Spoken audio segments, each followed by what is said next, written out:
Hey friends, Miss Jessica's back.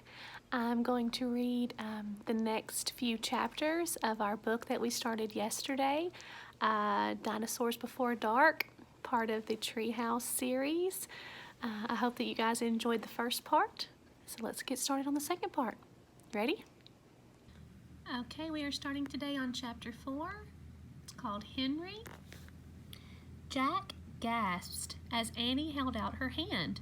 Oh, brother, she was always trying to make friends with animals, but this was going too far. Don't get too close to him, Annie, Jack shouted. But Annie touched the pteranodon's crest. She stroked his neck. She was talking to him. What in the world was she saying? Jack took a deep breath. Okay, he would go down too. It would be good to examine the creature.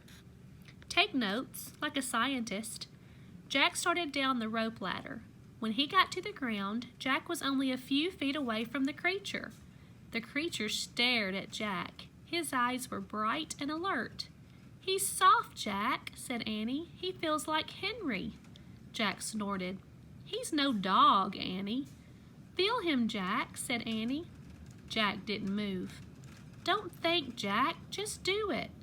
Jack stepped forward. He put out his arm very cautiously. He brushed his hand down the creature's neck. Interesting. A thin layer of fuzz covered the pteranodon's skin. Soft, huh? Said Annie. Jack reached into his backpack and pulled...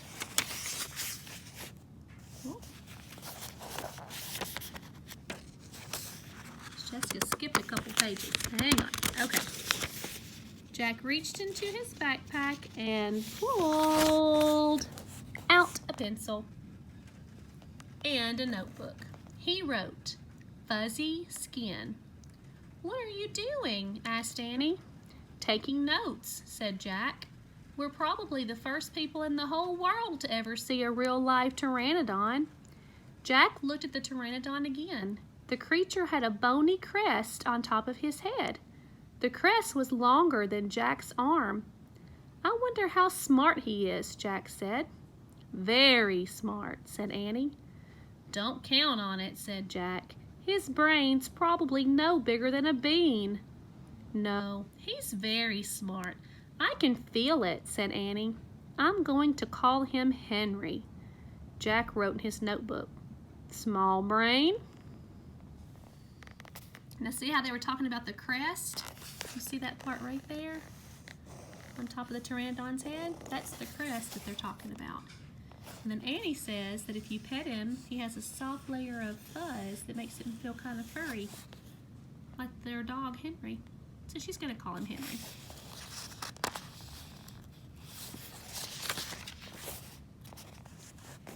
Jack looked at the creature again. Maybe he's a mutant, he said.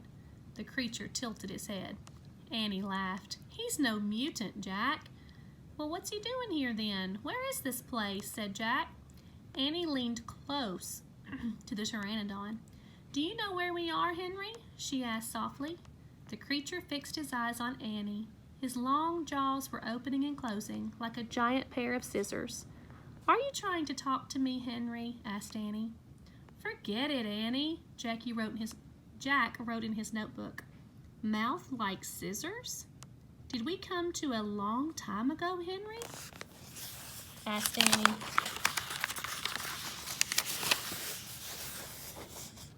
Is this a place from long ago? Suddenly she gasped. Jack! He looked up. Annie was pointing toward the hill. On top stood a huge dinosaur. Chapter 5, Gold in the Grass. Go, go, said Jack. He threw his notebook into his pack. He pushed Annie toward the rope ladder. Bye, Henry, she said. Go, said Jack. He gave Annie a big push. Quit it, she said, but she started up the ladder. Jack scrambled after her. They tumbled into the treehouse. They were panting as they looked out the window at the dinosaur. He was standing on the hilltop, eating flowers off a tree. Oh man, whispered Jack. We are in a long time ago. The dinosaur looked down a huge that says, we are in a time long ago. The dinosaur looked like a huge rhinoceros, only he had 3 horns instead of 1. 2 long ones above his eyes and 1 on his nose. He had a big shield-like thing behind his head. Triceratops, said Jack. Does he eat people? Whispered Annie. I'll look it up. Jack grabbed the dinosaur book. He flipped through the pages. There, he said. He pointed to a picture of a Triceratops. He read the caption. The Triceratops lived in the late Cretaceous period. This plant-eating dinosaur weighed over 12,000 pounds. Jack slammed the book shut. Just plants, no meat. Let's go see him, said Annie. Are you nuts? Said Jack. Don't you want to take notes about him? Asked Annie. We're probably the first people in the whole world to ever see a real live Triceratops. Jack sighed. She was right. Let's go, he said. He shoved the dinosaur book into his pack. He slung it over his shoulder and started down the ladder. On the way down, Jack stopped. He called up to Annie. Just promise you won't pet him. I promise. Promise you won't kiss him? I promise. Promise you won't talk to him? I promise. Promise you won't... Go, she said. Jack went. Annie followed. When they stepped off the ladder, the pteranodon gave them a kind look. Annie blew a kiss at him. Be back soon, Henry, she said cheerfully. Shush, said Jack, and he led the way through the ferns, slowly and carefully. When he reached the bottom of the hill, he kneeled behind a fat bush. Annie knelt beside him and started to speak. Shush, Jack put his finger to his lips. Annie made a face. Jack peeked out at the Triceratops. The dinosaur was incredibly big, bigger than a truck. He was eating the flowers off a magnolia tree.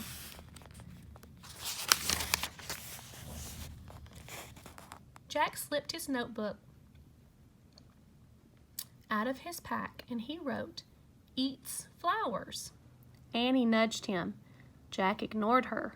He studied the Triceratops again. He wrote, Eats slowly. Annie nudged him hard.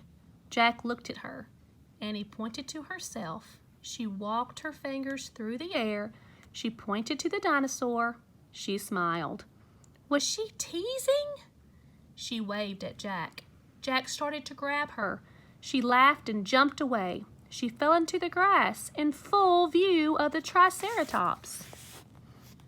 Get back, whispered Jack. Too late. The big dinosaur had spotted Annie. He gazed down at her from the hilltop. Half of a magnolia flower was sticking out of his mouth. Oops, said Annie. Get back, Jack shouted at her. He looks nice, Jack. Nice? Watch out for his horns, Annie. No, he's nice, Jack. Nice. But the Triceratops just gazed calmly down at Annie. Then he turned and loped away down the side of the hill. Bye, said Annie. She turned back to Jack. See? Jack grunted, but he wrote in his notebook, nice. There's a picture of the Triceratops walking away. It talked about the big fan on the back of his head and his horns. There's one horn right there on his nose. What else do you notice in the background? The trees are different, aren't they? You see that volcano? Makes you think about a long time ago. Come on, let's look around some more, said Annie. As Jack started after Annie, he saw something glittering in the tall grass. He reached out and picked it up. A medallion, a gold medallion. You see the medallion in his hand? What's on it? Yeah, the letter M.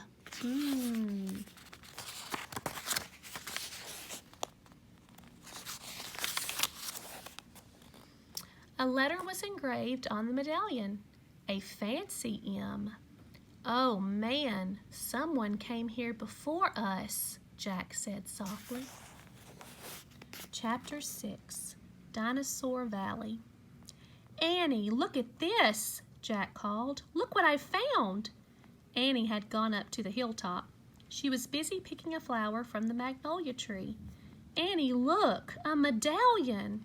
But Annie wasn't paying attention to Jack. She was staring at something on the other side of the hill. "Oh, wow," she said. "Annie!" Clutching her magnolia flower, she took off down the hill. "Annie, come back!" Jack shouted. But Annie had disappeared. "I'm going to kill her," Jack muttered. He stuffed the gold medallion into his jeans pocket. Then he heard Annie shriek. "Annie?" Jack heard another sound as well, a deep, bellowing sound, like a tuba. "Jack, come here!" Annie called. "Annie!" Jack grabbed his backpack and raced up the hill. When he got to the top, he gasped. The valley below was filled with nests, big nests made out of mud, and the nests were filled with tiny dinosaurs. Look at the little dinosaurs and the little dinosaur eggs.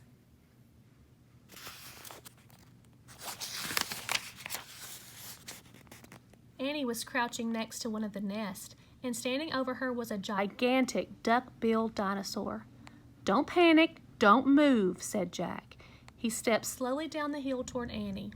The huge dinosaur was towering above Annie, waving her arms, making her tuba sound. Jack stopped. He didn't want to get too close. He knelt on the ground. "Okay, move toward me, slowly," he said. Annie started to stand up. "Don't stand, crawl," said Jack. Clutching her flower, Annie crawled toward Jack. The duck-billed dinosaur followed her, still bellowing. Annie froze. "Keep going," Jack said softly. Annie started crawling again. Jack inched farther down the hill until he was just an arm's distance from Annie. He reached out and grabbed her hand. He pulled Annie toward him. "Stay down," he said. He crouched next to her. "Bow your head, pretend to chew." "Chew?" "Yes, I read that's what you do if a mean dog comes at you." "She's no dog, Jack," said Annie. "Just chew," said Jack. Jack and Annie both bowed their heads and pretended to chew. Soon, the dinosaur grew quiet. Jack raised his head. "I don't think she's mad anymore," he said. "Thanks, Jack, for saving me," said Annie. "You have to use your brain," said Jack. "You can't just go running to a nest of babies. There's always a mother nearby." Annie stood up. "Annie!" Too late. Annie held out her magnolia flower to the dinosaur. "I'm sorry I made you worry about your babies," she said. The dinosaur moved closer to Annie. She grabbed the flower from her. She reached for another. "No more," said Annie. The dinosaur let out a sad tuba sound. "But there are more flowers up here." "Up there," Annie said. She pointed to the top of the hill. "I'll get you some." Annie hurried up the hill. The dinosaur waddled after her. Jack quickly examined the babies. Some were crawling out of their nests. Where were the other mothers? Jack took out the dinosaur book. He flipped through the pages. He found a picture of some duck-billed dinosaurs. He read the caption. "The Anantosauruses lived in colonies. While a few mothers babysat the nests, the others hunted for food. So there must be more mothers close by." "Hey, Jack," Annie called. Jack looked up. Annie was at the top of the hill, feeding magnolia flowers to the giant Anatosaurus. "She's nice too, Jack," Annie said. But suddenly, the Anatosaurus made her terrible tuba sound. Annie crouched down and started to chew. The dinosaur barged down the hill. Do you see why they call it a duck-billed dinosaur? Do you see its mouth? Looks like a duck's bill, doesn't it? She seemed afraid of something.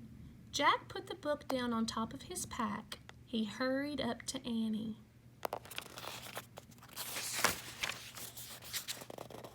"I wonder why she ran away," said Annie. "We were starting to be friends." Jack looked around. What he saw in the distance almost made him throw up. An enormous, ugly monster was coming across the plain. He was walking on two big legs and swinging a long, thick tail and dangling two tiny arms.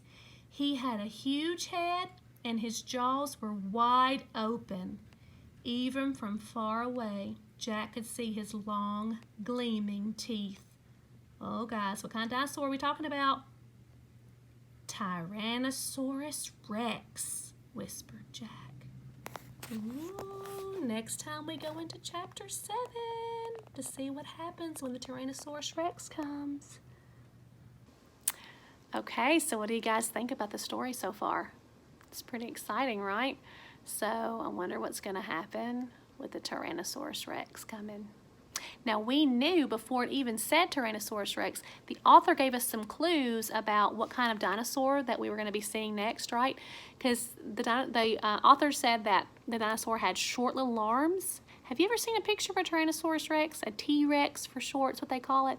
And it has short little bitty arms like this. And it talked about the sharp, shiny teeth. Because a T-Rex isn't a plant eater. The other dinosaurs that we saw, there was some plant eaters and there was some babies, but a T-Rex is a little different, right? So I'm excited to see what happens next in our story. Are you guys excited? Good. So the next time we come back, we'll read some more and we'll see what happens next.